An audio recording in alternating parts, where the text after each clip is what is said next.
Right. Hi, David. I cannot believe it's the 22nd of December. How are you doing, David? I'm doing really well, Catherine. How are you?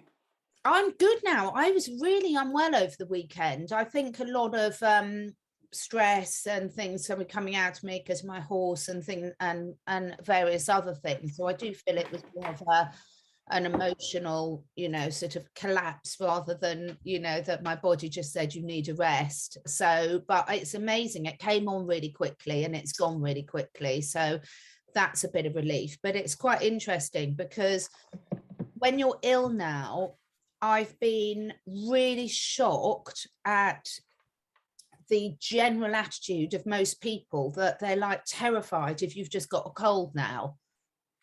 And it's Yeah, yeah, almost like I can you've got to imagine. keep it secret because everyone's just traumatized if you say you've got a cold. I mean, every year people get colds, people get the flu. This time of year, quite often your body goes through a detoxing process. And that's been normal ever Yeah, since you and I have been born. And now this year, suddenly I'm noticing complete horror from anyone. If you say you're not well, there's immediate panic. And it's really shocked me how deeply rooted that is in a lot of the population. yeah. I mean, I can understand that with with obviously with the propaganda and everything that's happened. And I did hear that who was it? I caught up with a friend a couple of months ago who lived in London for quite some time, and he moved back here. But he said that when it was really bad in lockdown and everything, if you sneezed on the street, people would cross the street to avoid you. Like that's how crazy it was, which Right. is really interesting. Is we Yeah, talk about a lot about, I mean, lots of people who are into personal development and things talk about habits and about, we often talk about habits in terms of the fact how long it takes to break a bad habit. But what I've been quite surprised to see is how quickly things become a new habit as well. And what mm, we've seen now, you and I were going to have a bit of a chat starting off by talking about compliance and the level of compliance. But what's been quite amazing, we know we're doing this on YouTube, so we're going to be careful with words. But because we've got mandates for this that have come in again over here, I've been yeah. absolutely amazed at how quickly people have snapped back into it again. A lot of people. Yeah, and I bet you some people didn't even stop wearing them Yes, no, they didn't. because we don't even have a mandate here yet. I've seen it's interesting because you don't see it often. We haven't had much of a problem. You know what I mean? And when I say a problem, I mean you know what I mean. We haven't really had too many mandates or lockdowns, but you get the odd person at the supermarket wearing them. It's not that. It's very, very, very few and far between. But the funny thing is, I mean, you just can imagine how much fear that person's feeling because they still think, you know, even though we've got zero cases, that because our borders are closed, that they have to wear this thing. Or I saw a woman wearing gloves at the supermarket. Uh, so yeah, I find it incredible that people are still talking about cases because we all know that the tests don't distinguish between the common cold, the flu, no, any new moronic any variants. variants. And I was Yeah, having a conversation with one of my really brilliant veterinary friends yesterday. And we were just saying it's so interesting, isn't it? Because people seem to um, they don't take common sense into decision making. So you can have a conversation with people and sort of say they can admit that they know that the tests are not accurate. There's a lot of false positives, a lot of false negatives, that it's not specific what it's measuring. And yet they bring out a supposed new variant, and suddenly everyone believes that the tests are distinguishing what that variant is. And you're like, mm. well, if it couldn't distinguish between the cold, the flu, the thing, how on earth do you think it's telling you that you've got a new variant? I mean, Right. it's amazing, isn't it, how well they've managed to brainwash a lot of people into this being normal vocabulary. And even you and I and people who are in the know, we're still sort of talking about case numbers and things, which what does that even mean? Well, to me, it doesn't mean anything. No. Like the government over here in New South Wales actually, because they've had a bit of an outbreak now, and the weird thing is that like they've got a 90% take up rate of the thing. So, anybody that's really tested positive, is probably most likely had it, right? 9 times out of 10, supposedly. We know that's probably a lie, but that doesn't matter. That's just for argument's sake, because that's what they're telling us. So they're saying, oh, if we don't get this handled, if we don't lock down or don't do some restrictions or whatever, it's going to be 25,000 cases a day. Now this was like last week, and now they've come out and said it's 200,000 a day. I'm like, it's stupid. Like, we never had that when 0 people had it, you know? Like, we never had that kind of a problem. So why all of a sudden are we going to have this problem? And it goes back to kind of what I think, another thing we're going to talk about is what they're releasing in the media now. It has to be to wake the masses, don't you think? I just don't think it's working, David. I mean, it's really interesting. Over here, they've made everyone now is testing, not everyone. I know this is an exaggeration. Everyone apart from everyone who's watching this video. When we're talking about this, guys, we're talking to the rest of the world, apart from the people that are watching this video, because we know the people who are watching this video are more open-minded. But they've released, you know, in the UK and a lot of countries, they're saying, right, everyone now has to test themselves before they meet with relatives, before they go to social gatherings. Now, of course, with the number of false positives, the more you test, the more the results are going to go up like this. So it's so clever, but the level of compliance, but the media, you and I don't really watch the media, but I watch it sometimes to try and educate myself to understand why people are feeling the way they do. And it is absolutely shocking, but there's so much conflicting information. But because of the way they're doing it, these people are such experts in brainwashing, it's getting through to, you know, it's really doing the job. So you have pointed out to me a couple of really good examples. We'll call it the Canadian Mr. T, about what he was saying. Just talk us through in code word about what he was saying and what Jacinda was saying. But I'm not seeing it waking people up. It's ridiculous. Well, yeah, I mean, I don't know whether those videos are making it to the mainstream media. I would imagine they are, because otherwise, what's the point in producing them? Yes. So they kind of have to be. So Jacinda, a couple of weeks ago, said she was asked a question, and she basically flat out said, "We use," this is her exact words, "2 weeks of sustained propaganda," and then Mr. T, Canadian one, said something along the lines of, "We're using a loophole to take your rights away." Yeah. And that's just what we're doing. He didn't and say we're the going to do minority. it anyway, even though, you know, Yeah, we're going to do it anyway. anyway. We're going to do it anyway because we've got a loophole that we can. Yeah. So I sent that video to my mum, actually, and I then had a chat with her before she even watched it. She said, "Oh, what if it's fake? What if it's a fake video?" And I said, "Well, yeah, that's a valid point. What if it is a fake video? I mean, as you know, videos are very easy to fake these days with all even people like you and I could just get the software and make a fake one." But I thought, probably could. I'm not sure I'm technically that able to, but you would be. But I said, what difference does it make? It's happening anyway. I could make a fake video of our Prime Minister saying that we're going to change the definition of a fully jabbed person to 3, which is what they're doing now. They think they're talking about it, and it would be a fake video, but it's still what's happening. So it doesn't make a difference whether it's fake or not, right? In my opinion. So. And also that most of the news is fake. I mean, I've been over here, we've got the most amazing ex-footballer, but by my ex-footballer, he's retired now, called Matt Letizia. He is incredible, this guy. I mean, my family are football mad. So he was a phenomenal player in his time, absolutely phenomenal. And he's coming out talking a lot of sense. Now, he's not getting embroiled in all what people would generally call conspiracy theories. So he's not getting involved in the black cats, the dark cats things. He's just sticking it to facts. And he's saying, you know, look, as a footballer who's had a really long professional career, played for England, played for the top level for God knows how many years, obviously still followed football since then. When you look at the number of players that are collapsing on the pitch and dying, it is unbelievable that people are not raising this. And it's not just obviously footballers, it's NFL players, it's all sorts of different sports players, etc. But there's been a lot of, or footballers, or a lot of you would call soccer players. And what I love is, I love it when you hear people like that sort of almost don't get involved in the whole satanic black cat, dark cat side of things, but they're just saying, okay, let's not even go there for the people that's too much for. Let's just look at the reality of the situation. How on earth have they persuaded the general public that this is in any way normal?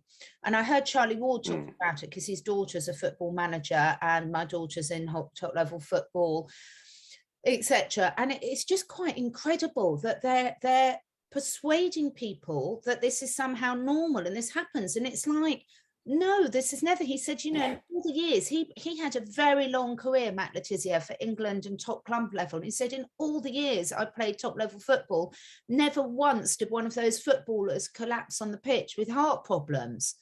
And now I we've think I got read well that. over Yeah, 100. 30 years, didn't he? Yeah. 30-year career or something.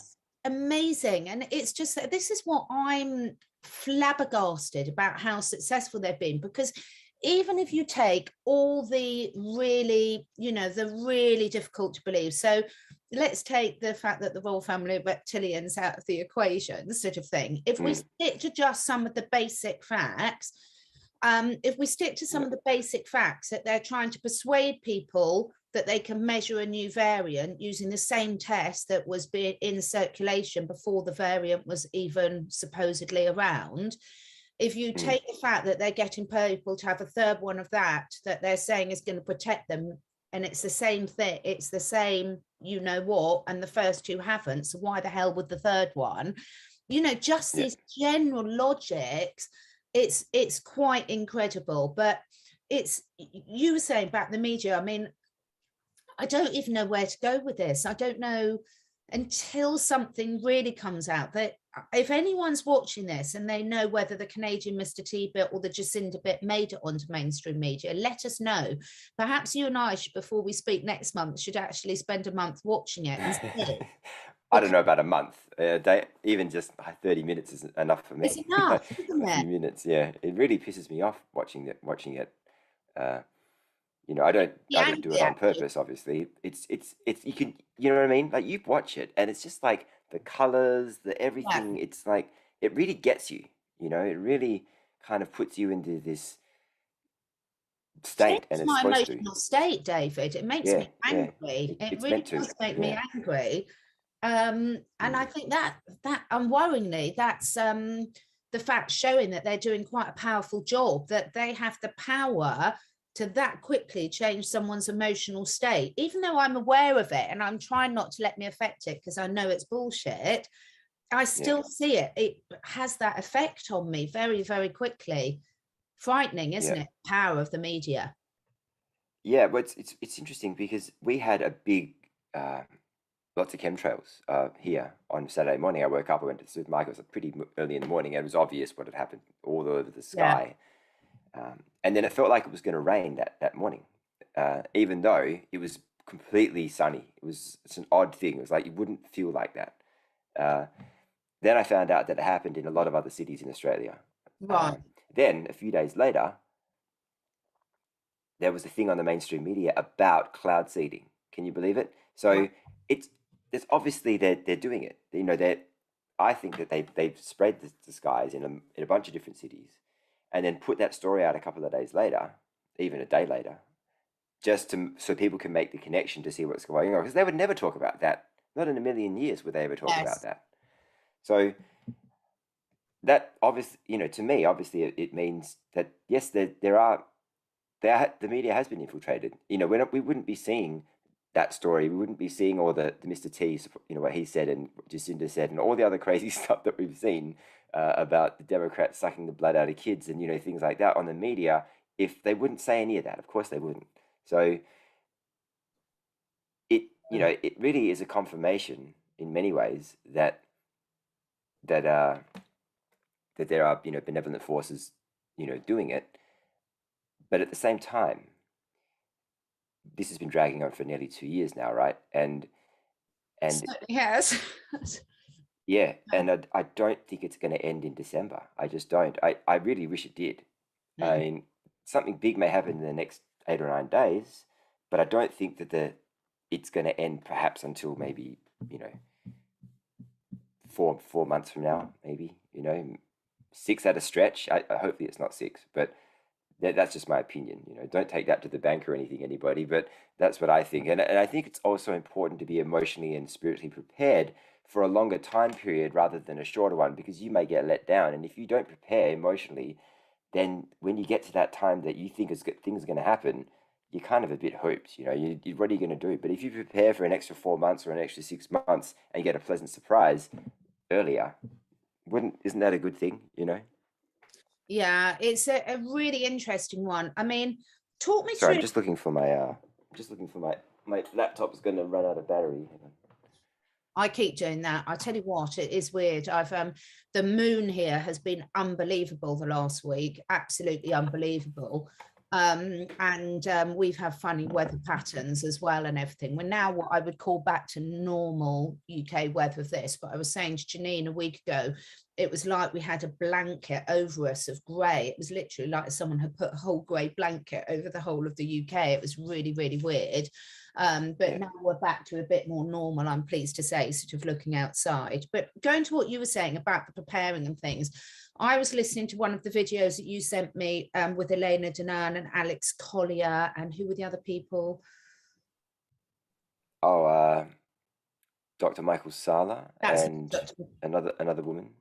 yeah, and one of the things that they were talking about, which I really liked, and a lot of people have been talking about recently, is that we cannot wait for a savior to come and save us. We have to take action now. And good old Dave Nike has been saying for 30 years, it ends when we all say it ends. And Yeah. it's just coming really a reality to me where you just sort of say, I'm noticing a lot of people's realities being very, very different depending on their mindset. So, for example, I know people that don't buy into either side of all these, that are literally just getting on and living their life in a very happy way and just letting everything else sort of bypass them. And they're just not noticing or having any restrictions or doing this or everything. So it's a really fascinating point of view to sort of say, how much is where we put our attention? Because we've had this conversation a lot, and I've had this conversation a lot with other people, and I haven't got any of the answers, but it's this fascinating balance between educating and empowering yourself with what we think is really going on, so we can see through the veil and make better decisions for us and the planet and our loved ones, but also not focusing on the negative and getting on and living our lives. And what I have seen very much come into fruition is that when you just ignore it all and get on with it, a lot of the time you don't attract any of it to us. So, for example, my family haven't been wearing this, haven't done this. And I know lots of people that have been, not going to say too many names because I don't want to get people into trouble, but traveling between countries without any restrictions. And when you really go for it and do it, you get away, you're fine. You can manage a lot more than what we're told. So again, it's like, how much of these restrictions are just in our mind? How much are we what's V for Vendetta? How much are we stepping into that prison and shutting the door on ourselves?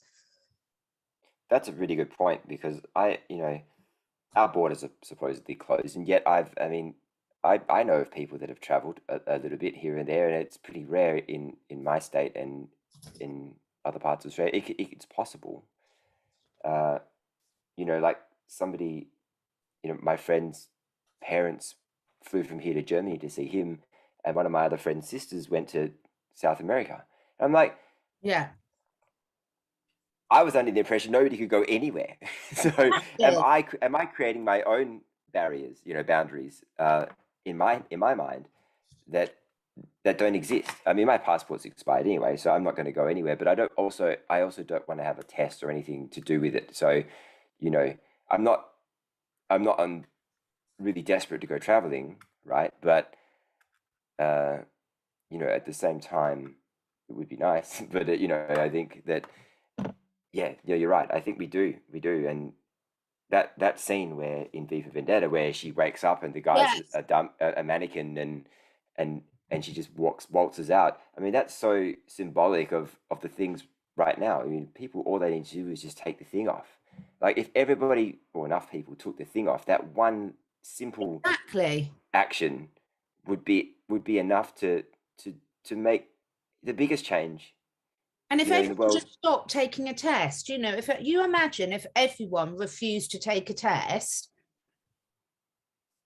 all their Right. statistics out the window. We know they're making up their statistics anyway. But this is the thing. But of course, people don't want to take the tests, don't want to stop taking the test, because now they really believe. As I said, I've got very, very rational members of, friends and family who, and I'm not getting into this war about, oh, it's the intelligent people that are the most brainwashed. I see people from all walks of life that are brainwashed, and I see people from all walks of life that Yeah. aren't brainwashed. So for me, I don't think it's that simple to say that, all the highly educated are the really brainwashed. I mean, I'm highly educated, I'm not brainwashed, never have been, sort of thing. But I have also, I can look back on so many times in my life where I have created my own prison. So a really good example is I've been self-employed for years now. I think I'm completely unemployable by anyone else. And I find myself getting stressed over not responding to emails, not doing this or not doing that. And I'm thinking, but no one else is moaning about it. No one else is telling me I've got to do this. By the way, this is purely myself stressing myself out over self-imposed standards that I haven't met. Right. So I can really see how people do this. I'm absolutely holding my hand up and saying that I've put myself in my own prison on numerous occasions where Yeah. I've put stress on myself that has been purely self-inflicted, and no one else has, had any expectation of that. Take an example this week. I had to cancel quite a few of my interviews this week, and appointments with clients because I wasn't very well. And I was really stressed about that because I hate letting people down. And everyone I contact was, yeah, that's absolutely fine. No worries, we'll just reschedule. Yeah. So I was putting pressure on myself that was completely in my head. It wasn't coming from any of these external sources. So I can so see how it happens. What I'm wondering is what can we put out there to help people break this spell, to get out of this spell? Yeah, well, that's a good question, and I think that the problem is that the people that need to really break the spell of compliance aren't going to be watching this video. Uh, No. so unless we broadcast it on the mainstream media, the funny thing is that over in Sydney, they've got car after car after car of people lining up to take the test and stuff, Yeah. and and if you believe the 90% take up rate of the thing, then does that mean that all the people that have taken the thing uh, are lining up to get tested even though they've taken it? Because that's Yeah. the 10% of people that haven't taken it probably know, and it'd be bigger than that, right? But we would know that it's BS anyway. So Yeah. who's really lining up, or is there really just such a low take up rate that they're just trying to scare more people into taking it, which is what I think is happening. Yeah, it is really interesting. I mean, I sort of ventured out to the shops with my mum last week, which I don't often do. And I was just horrified to see people queuing up at the centre of all ages, and then bumping into some of my neighbours who've got an 18-year-old child, young man, and who were so excited because he'd managed to get his and he'd only had to queue for half an hour. How lucky was that? And that's number 3. Yeah. And I'm just sitting there just like, and the look on my face said it all. And then I said, oh, we must meet up for drinks over Christmas. And and we're really good friends with these people. They're the loveliest people. And they were a bit like, don't think so, sort of thing. And I was just like, this is the amazing reality that we're living in. And I think it does change. And I think there's a lot of, it'd be interesting. I've been really encouraged to see people like Matt Letizia, other sports stars starting to speak out, because people give sports stars a lot of stick. But one, I don't think, each to their own. They work bloody hard at what they do. I know nurses work bloody hard. I know firemen work bloody hard. I know lots of people do. And the life's not fair and wages aren't fair. We're moving into the age of Aquarius. It will be fair. so we'll all be fine. But I think it's brilliant when we see people like this, because you've hit the nail on the head. Most of the people that are watching this know all this, and we probably don't, they're probably thinking, shut up, Catherine, we know all this, you don't need to talk about it anymore. But when you get different people like sports stars, and you start to get some personalities speaking up, you are going to hit a completely different audience to anyone that's going to be watching the likes of you and me. And I think this is what is wonderful, is spreading that word, because we've got to get all sorts of people from all walks of life, because everyone's got different people that they listen to. Everyone's got, most of what gets thrown back at me is just like, how can you take your news from YouTube? And, I can see they've got a point. Why am they going to think that YouTube's no more credible as a news source than BBC or CNN or whatever it is? But somehow we've just, the word is definitely starting to spread. At what cost, I don't know, but it is very frustrating when you do see the human cost of it. And I think certainly this winter for the youngsters, I sound like a right old granny saying that, but the young people who are trying to plan the exciting bits of their lives, and the old people, particularly people on their own, it's just devastating to have this carry on anymore. And this is what makes me so cross, is I'm absolutely fine. I'm like you, David. You and I have done loads of traveling. We're lucky enough to be at stages of our lives where we've done a lot of traveling. We've been in different jobs, established friendship groups. So if we have to have a couple of years without traveling, it's really not the end of the world for us. But if you try telling that to my 20-year-old self, then because I'd been saving up for years to go off traveling, things like this. So there's different people in different life stages where obviously it's having more of an impact, because when you're young like that, you don't realize that you have got a lot of time to do all these things. Everything you think is you're going to do this. And for the older people, I just think it's absolutely devastating. I mean, I know so many retired people that have, particularly ones that have lost a partner that are on their own, and they've just got no social life, because that whole age group have been scared. They can't even, they're not even being invited around to a friend's for a cup of tea and cake sort of thing anymore. It's so isolating for them, and it's just cruel. And this is what makes me so cross, is the fact that they're getting away with this horrendous level of cruelty to the people that we should be looking after the most, have given their whole lives to working, contributing to the community, raising families, looking after other people. And now when they should be able to have a little bit of enjoyment and a little bit of TLC themselves, they're just missing out on all of it. And it's so sad. It's really sad. And also on the flip side of that, the children, obviously, who have no say in any of this, I know, are it's crazy. And I think it was something like 100 times more likely to die from the thing than from CV if you're under 17 or something. So I mean, what the it's those that's insane. Those are insane numbers. Obviously the chances of dying from CV are minuscule anyway, and so. But the problem is the brainwashing, Catherine. Like the brainwashing. It's so prevalent and so powerful, and so people don't question it. But one thing that you did touch on that I want to kind of reiterate is also the people that watching the video. I mean, is every single person watching these kinds of videos, are they stepping into their power, or are they doing a little bit of compliance here and there? Because nobody's perfect, I understand that, but we can't be doing any complying at all. Just wearing a mask down at the shop may not seem like a big thing, but it is. Because that one thing, if you're the only person, not wearing it in the shop, then someone may see you and go, oh, maybe I will do that too. And then it's a flow-on effect.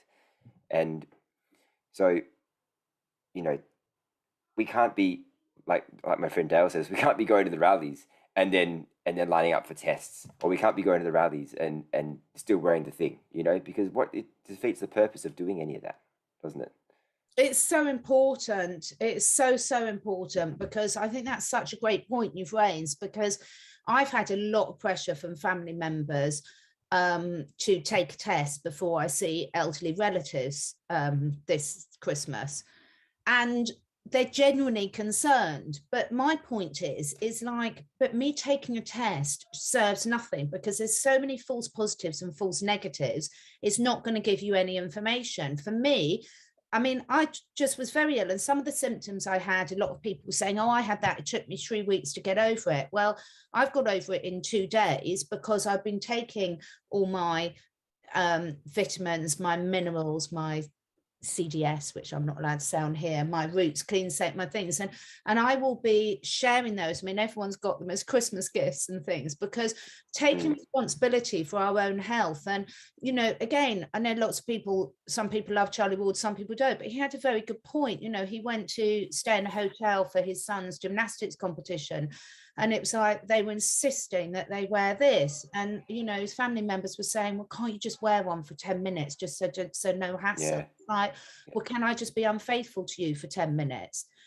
At what stage do you let your principles slip? Because every time you let Exactly. your principles slip, you're putting that out there energetically, and you're complying. Every single time someone sort of said, okay, it's not an issue, I'll just shove the yellow star on, or I'll just do, whatever it might be, these things matter. They really matter. So don't get me wrong, I love all my relatives, and absolutely I would do nothing to put their health in jeopardy. But when there's genuinely no benefit from doing that, why would I comply to a system that is just feeding the beast, sort of thing? It's really, really hard. But equally, other people are genuinely like, oh, please just do it, because we've got to keep them safe. But what they're not realizing is they're not keeping them safe at all by doing that. Because I've got a friend in America. She took one test at the start of the day and it was negative, took a test on the end of the day and it was positive. This is what you're dealing with, guys. We all know you can come down with something really quickly, particularly if you're stressed, particularly if you're eating too many mince pies and drinking a few many Christmas spirits and feeding yourself over this. When people take a holiday, your body often does crash, because people have done that for years. When your body can finally relax, it says, okay, now I'm going to make you slow down, and something comes up. But you're so right. Every single person doing that, you can't just say, oh, well, I'm just going to take it to go and see that concert, or to go to that football match, or to go to the theatre, or whatever it is. Every single time you're complying, you are keeping this going. Yeah, absolutely. And it seems like such a small thing as well, just wearing Yeah. a thing to go down to the shops, but it really isn't. You know, Yeah. uh, you know, it's I don't know. That's the thing that's kind of really annoying me, because people are. I've seen people posting on social media about compliance is keeping this going, and it's true. And I just wonder, like, at the rate humanity is going. I mean, look, we're seeing some big numbers at certain Yeah. rallies, and I know London's been having huge numbers that even since last year. Yeah. We're seeing big numbers over east. We have one every weekend now in my city, and the last one I went to was 2 weeks ago, and the big ones, they have like one big one a month, and then smaller ones every weekend. And the last one I went to was like maybe, I don't know, 3 or 4 thousand people, 5,000 at a stretch, and the media said there were a few hundred, right? Yeah. And then we had one over the weekend, just gone, which was the big one, which I went to, and I don't know how many people there were. I heard somebody say about 60,000. Personally, I kind of estimated 20,000, but I could be way off.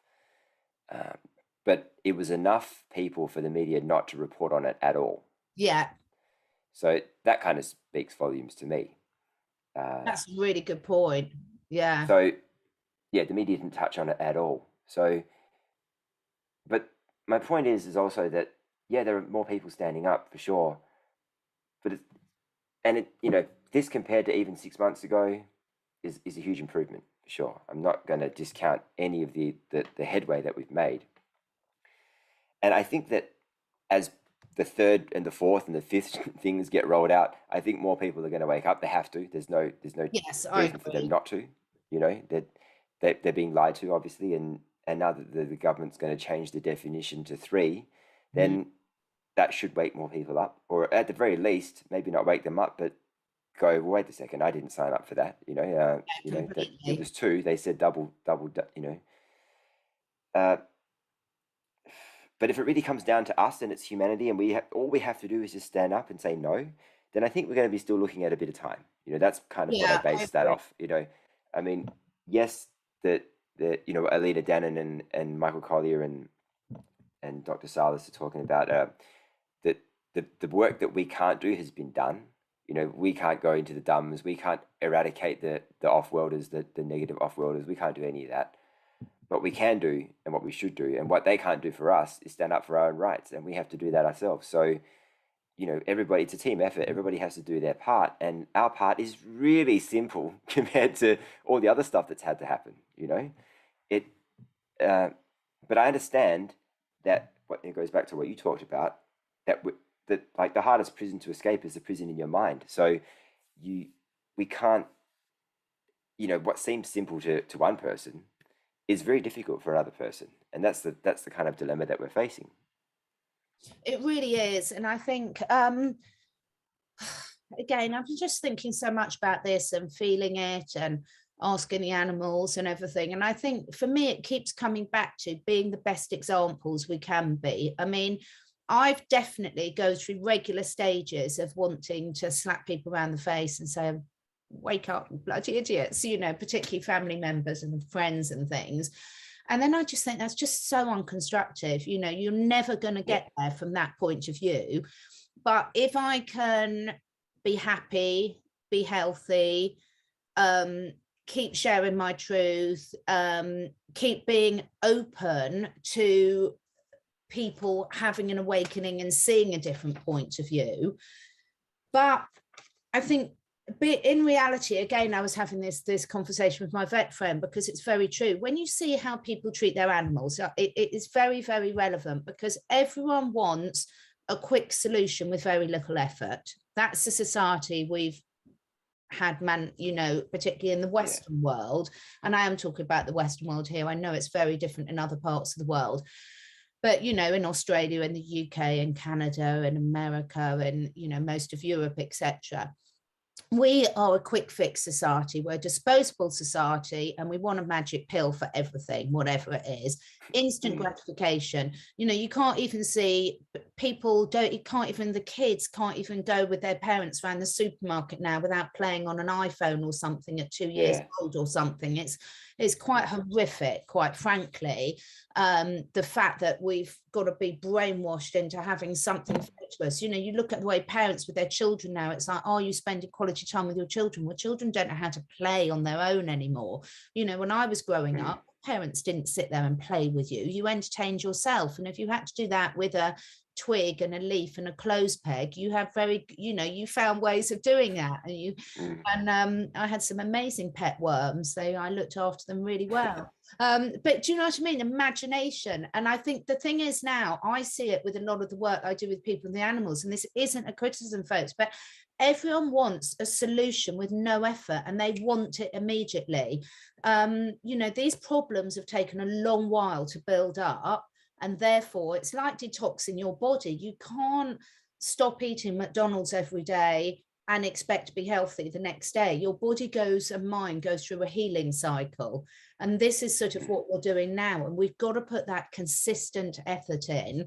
And that is a big change in mindset for people. It changes, we're looking at the whole way they live. If you look at the way most people feed themselves now, when I grew up, your parents cooked proper meals for you.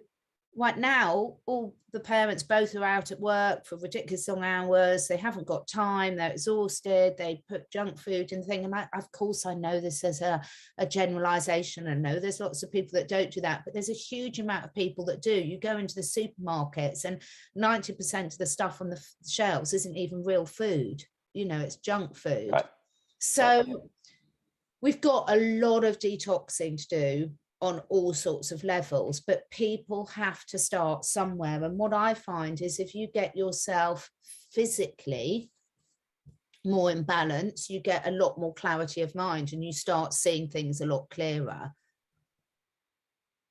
mm, yeah. It's it's a hard You one. know, Yeah, it is. I think though that if you look at you look at the last 100 years, whatever, Yeah, of society and different things. You look at we've got an obesity epidemic. In most countries, like your country, my country, we're in the top 5 overweight countries of the world, right? exactly. And you've got the level of disease and chronic illness like these days is through the roof as well. All this stuff. Obviously the food has a huge thing to do with it. People are kind of we brainwashed again to kind of think that certain things, and the food pyramid probably doesn't make really any sense. Like all the foods that we think are supposed to be healthy are really just loaded with sugar, and you know Yeah.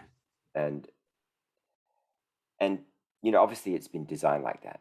Obviously, you know we've been led down this path, um, and I think if anything, if the last year or two has really taught us anything, it's it really just comes back to personal power, and it's hard. I get it. Taking control of every aspect, well, not control, but taking responsibility, should I say, for every aspect of your life isn't an easy thing to do.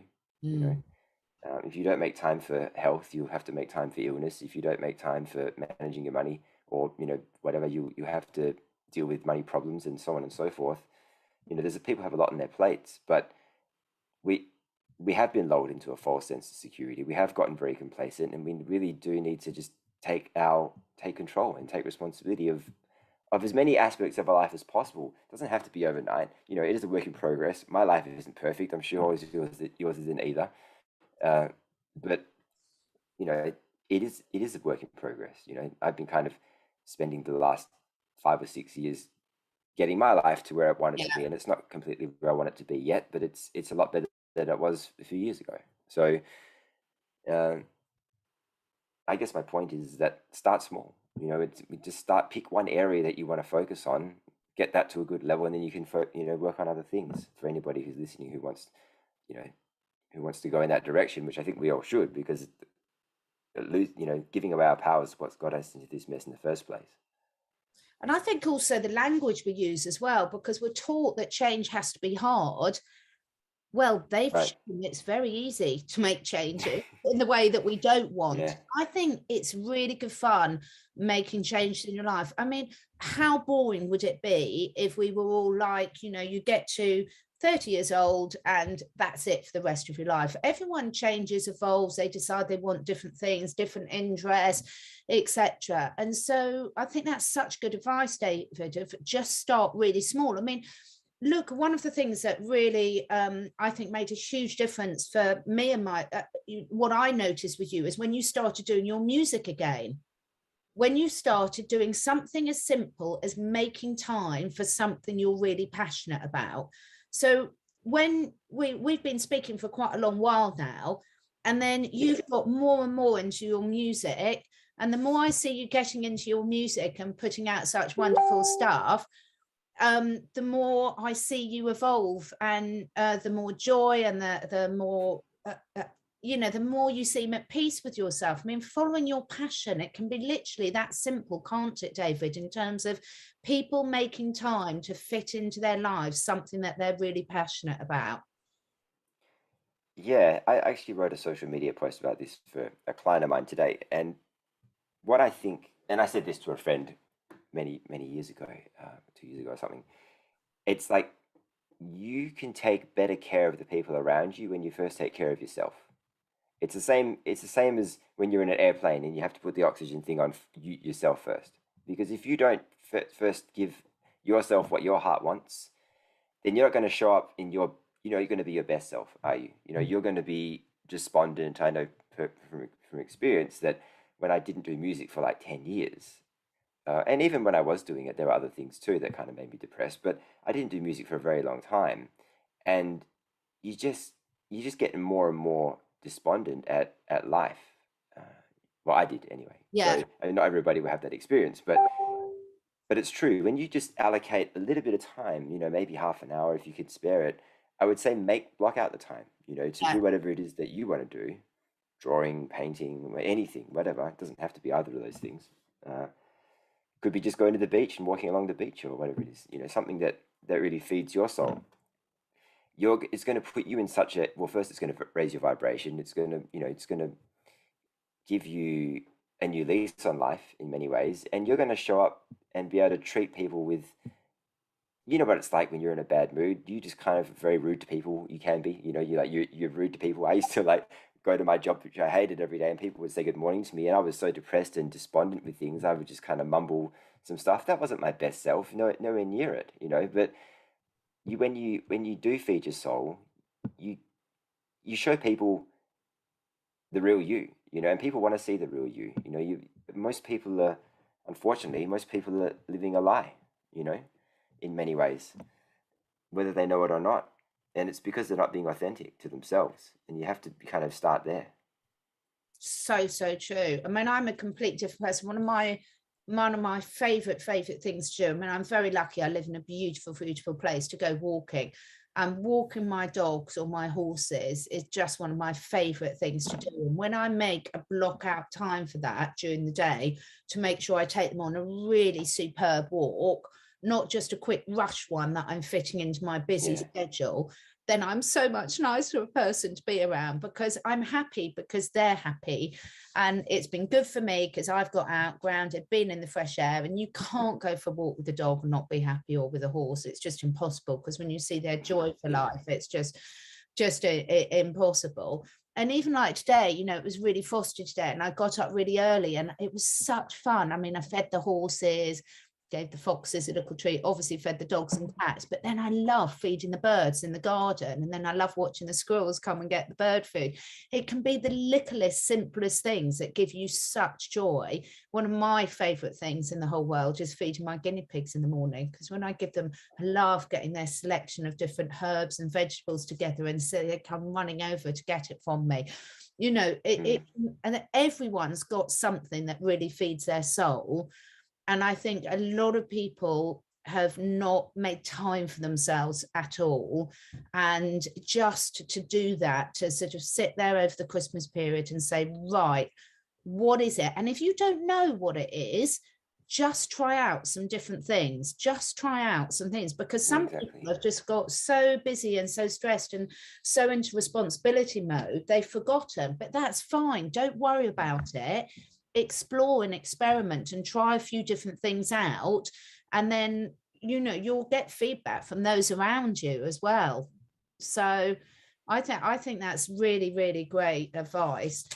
Just a couple of other things. I know I'm keeping you quite a long time today, but a couple of other things. What have been some of your highlights this year personally, David, that have in this journey, because it's been quite an interesting journey we've all been on?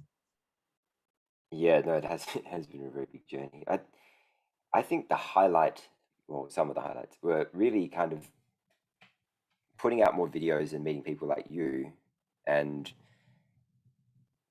because in doing so, it really allowed me to step into my power, because I was really, I put out a couple of videos and put out some Facebook posts and got some bad negative feedback, and then didn't stop doing it for a while last year. But I think one of the biggest things was that, and allowing myself, giving myself permission, I think. And that's a really big lesson for all of us, really, is to give yourself, nobody needs to give you permission to do anything, you know. Don't wait for permission to, if you want to chase your dreams, go do it. Don't wait for, no one's going to give you permission anyway. Your parents probably, not that they won't not give you permission, but they want you to, take the safe route, and society won't give you permission. No one's going to say, you're not going to wake up one morning and with a letter on your bed and say, hey, now's your chance to go and do whatever it is you want to do in life. You have to give that to yourself. But I would say that one, and then really, really doing the music thing, because that's something that I've wanted to do ever since I was a kid. And ever since when I first heard Queen and the Beatles and the Beach Boys on my mum's record player, I was really young, and Guns N' Roses when I was a little bit older, in like primary school, I was like, that's what I want to do with my life. And then, what society gets in the way, or the belief system creeps in, and then you kind of go a different route. But I think to actually put out covers and put out original music, which is something I've wanted to do forever, and to do it do it at a point in my life where the world's changing, you know, and I have, you know, something interesting to say. I'm just not just writing about parties and drinking and stuff, you know, writing about, you know, writing lyrics that really matter, I think is important to me. And yeah, I don't think there are any coincidences in life. I think that if I had done it earlier, obviously I didn't have the mindset for it, otherwise I would have done it earlier, you know. So everything happens in its own time. But it's really goes back to what we were talking about before, is about making that time to do it. You know, if anybody wants to is short on time, I would a good thing to do would just to be kind of like really keep a time diary for a week and see where you're spending your time, because you would find, and I do it all, you know, I still waste time, you know, like we all do. But I think that if it'd be easy to find an extra half an hour or hour if you take a stock of your time to kind of make that happen. Maybe wake up half an hour earlier and do it before you go to work, so it puts you in a Yeah. good mood before you go to work if you don't really enjoy your job. I mean, that's, you know, then you tick it off the list and it's like you've done that. It's like little increments, you know, you get that 1% better every day, and over a year or two, you know, think of the progress that you can make.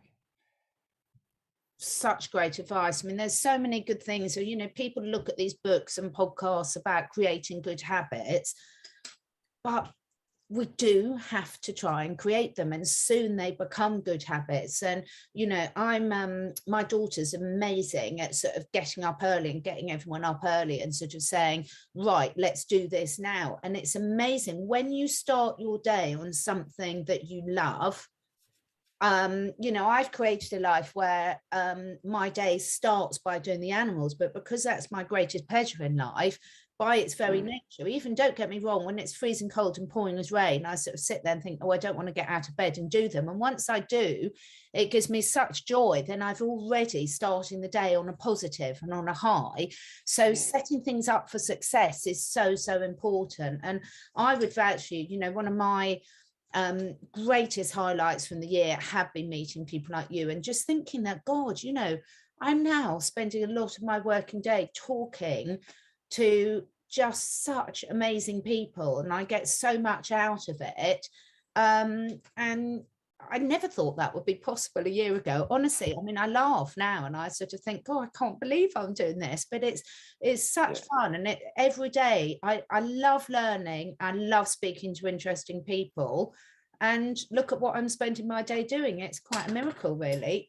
So there are always good Mm. things that come out of bad. And I think, you know, the friends that I've made over this year have been really, really special. Can't wait till we can all meet up in person. Can you imagine what fun that's Oh going? yeah, we should totally have, I don't know which country, but we should totally have some sort of a meetup Yeah, in some country.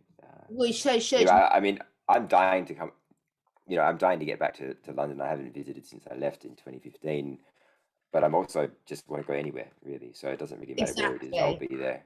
Yeah. It's going to be such fun, isn't it? And hopefully by that stage, and I would think, you know, I do think a lot of people are appreciating the simple things in life a lot more now, which is really good. I mean, I don't think I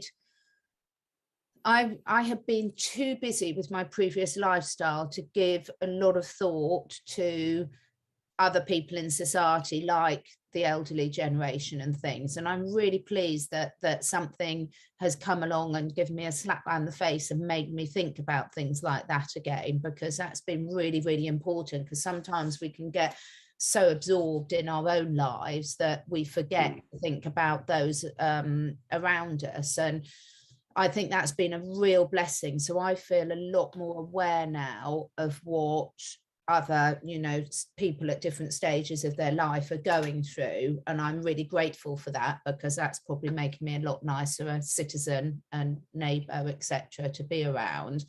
And I am really excited about, as you said earlier on, you hit on a really important point, David, was, you know, we are seeing a lot more people attending the rallies, a lot more people saying no, a lot more people being very vocal on social media and sort of using some of these things that have got a lot of downsides. Like, yes, there are a lot of downsides of social media without a shadow of a doubt. I'm so pleased that I didn't have it when I was a teenager. It would have been a nightmare. Mm. Um, Yeah. but we can also use all these tools for the good, and I think that's what people are realizing now. It's not so much the actual thing, it's how you choose to use it. So I love talking to you. It's so great. It's going to be weird to think that next time we speak, it's going to be 2022. I mean, I can't believe it. I remember millennium so much because I was sitting there out here pregnant, just about to have my first son with my sister, my elder sister. We were both due at exactly the same time. And to think that we're nearly in 2022 is really freaky. But it's going to be a very exciting year. Are you happy to play us out with one of your songs? Have you got one of your songs you can play us out with? And also, where can people find your songs? So it's on Bandcamp. What I'll do is, I haven't uploaded this song to Bandcamp yet, but I will send you the link once I'll do that. Just don't post the video in the next, don't post it straight away, or you can add it afterwards. I'll wait until you send me the link so that everyone can have the link, because supporting each other who are doing our thing, so anyone that can support David's music, it'd just be so wonderful, because when you support other people creating their dreams, you're supporting yourself creating yours, I promise you. So yeah, so you're that's something I wanted which one are you going to pick for us? I think I would do, I don't know, what do you want to hear? Do you want to hear a newer version of the song that I released a couple of months ago, which is a piano version, or I've got a song about seeing the light, and it's kind of got some funny references to vax zombies in there. I've also got one about government tyranny, which is kind of inspired by the book 1984. So yeah. Do you know what I've really loved here? Because it was my favourite one of yours so far, the updated piano version, because we'll send the link to all of these, but the updated piano version of that lovely song that that you played before. And just tell us a bit about it, what inspired you to write this before you play it. Yeah, sure. So this was for anybody who doesn't know yet, this was a song that I wrote after a social media incident where I posted a post, and somebody didn't like it and said I was selfish, and because I wanted to take responsibility for my own health, and that the government, their responsibility was to protect my rights, and that was it. So I turned that into a song. If you share your screen, down below, I've allowed you to share yours. Oh, okay. Yep. Okay, that's cool. All right, I got it. So here it is. Let me know if you can hear this. You should be able to, because I've just enabled the sound. Yes. You hear that? So this should be a lot better quality than me just playing it through the speakers.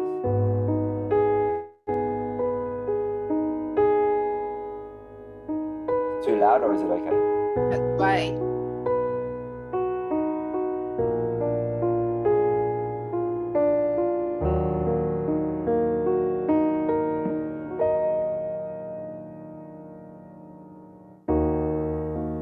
I speak my truth.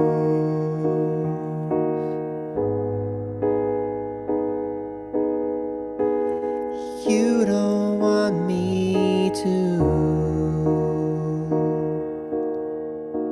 It conflicts with you. Rattles your delicate world. You're making assumptions. You know nothing about me.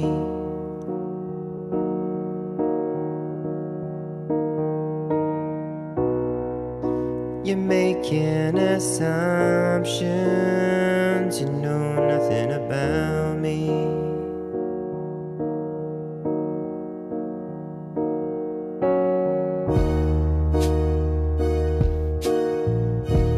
Call me selfish like that. Then my comments fight back. My heart attacks.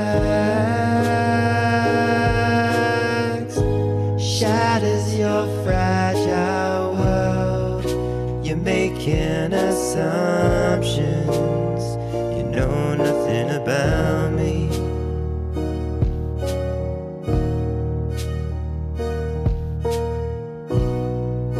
You're making assumptions. You know nothing about me.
And I want you to know you know nothing about me.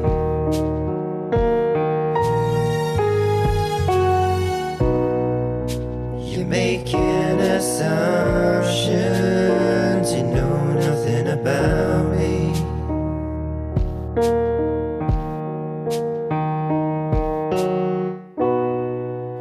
You're making assumptions. You know nothing about me.